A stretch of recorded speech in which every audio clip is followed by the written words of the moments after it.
ومن يتق الله يجعل له مخرجا ويرزقه من حيث لا يحتسب ومن يتوكل على الله فهو حسبه إن الله بالغ أمره قد جعل الله لكل شيء قدرا. Ada khususkan nak ni ke tak ada. Buat macam biasa tapi niatnya saja berbeza. Dan kena khususkan kepada apa yang kita niat dan sedekahkan kepada sekolah ni sekolah. Saya rasa tu boleh jawab sampai yang bertanya ni. Solat sunat hadiah. Tapi jangan kita buat kat jiran je tapi ibu bapa kita tak pernah buat pun. Itu jadi masalah juga. Kawan rapat bukan main lagi kan. Tapi ibu bapa dah lama meninggal dulu tak pernah berbuat. Itu satu masalah juga. Kan? Datuk kita kan, datuk guru kita yang bagi kita ilmu tak pernah membuat kita bagi. Tapi jiran bukan main lagi kan. Tapi bukan cakap ni lah. Kena faham. Buat kepada. Kalau boleh khusus kepada semua umum, tak ada masalah. Sebab perbuatan kita tu hanya Allah saja yang menilai dan memberi ganjaran pahala ni. Itu saja. Okey? Saya rasa yang bertanya boleh faham Kalau ada soalan boleh kita kongsi. Satu soalan cukup. Saya nak sambung lagi tapi masa yang tak mengizinkan sebab kita ada program selepas ni.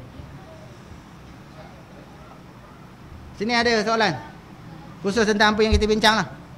Sebenarnya ada banyak lagi nak bincang ni. Ada banyak lagi. InsyaAllah pada keluaran yang akan datang kita sambung.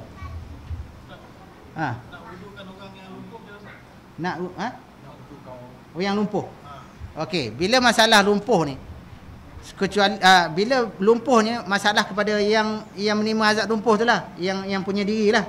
Memang sukar untuk dia nak berwuduk dan solat. Maka tanggungjawabnya kepada waris lah. Waris yang hampir. Kalau ada anak. Kalau isteri, keedah dia. Sebab apabila isteri tak boleh sentuh kan. Carilah orang yang dah tak ada orang dah. Pakailah sarung tangan. Tapi masalah berwuduk ni selalunya takkan tak ada anak kot. Mesti ada anak kan. Anak dah jauh kan. Wuduk kena buat juga kan. Pakai sarung tangan tak ada masalah. Ataupun sebelah tangan je yang berfungsi, sebelah tangan tak berfungsi.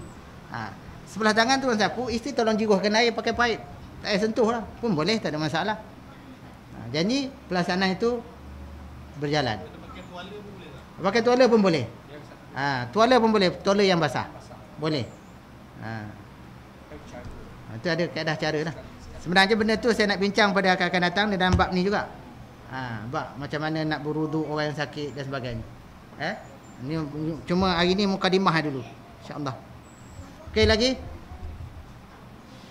Okey, kalau tak ada kita tutup untuk hari ini. InsyaAllah mudah-mudahan dengan sikit perkongsian kita pada malam ini membantu saya tuan-tuan perempuan yang hadir pada malam ini untuk menjadikan kita sebagai muslim yang baik, muslim yang berilmu dalam kita melayari kehidupan kita, dalam kita beramal dengan agama yang kita anuti iaitu Islam, dan menjadikan amalan kita amalan yang sempurna dari sudut amalannya, sebab amalan yang kita buat, seandainya kita buat dalam keadaan kita tanpa ilmu, maka amalan kita akan jadi sia-sia.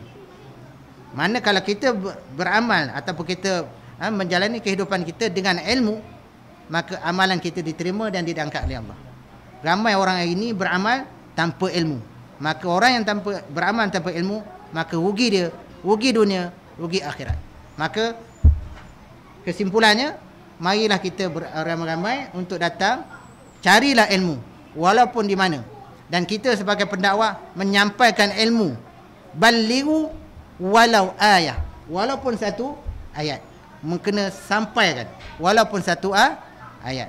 Dan tuan-tuan sebagai orang yang mendengar, sebagai masyarakat, perlu sama-sama carilah ilmu walau dalam keadaan mana sekalipun. Walaupun satu hadis mengatakan bahawa carilah ilmu walaupun sampai ke negeri Cina. Walaupun hadis tu hadis yang tak berapa sahih, tapi bolehlah dari sudut amalnya, dari sudut amal bolehlah kita beramal, insya-Allah. Okey, untuk akhir kata cukuplah setakat ini. Mudah-mudahan Allah menerima amal kita. Allah menerima kita sebagai seadanya kita ni. InsyaAllah lepas ni kita akan buat majlis baca Yasin dan doa selamat insyaAllah. Kita jumpa lagi pada kelas pengajian saya pada 22 hari bulan, iaitu kita bincang pada fiqh yang lain pula, iaitu fiqh munakahat insyaAllah. Tuan-tuan boleh tengok di jadual yang telah kita susun insyaAllah, dan pada ustaz-ustaz yang lain juga, kalau boleh ramai-ramaikanlah suara kita insyaAllah. Mudah-mudahan aku li hadza wa astaghfirullah li wa lakum. Wabillahi taufiq. Assalamualaikum warahmatullahi taala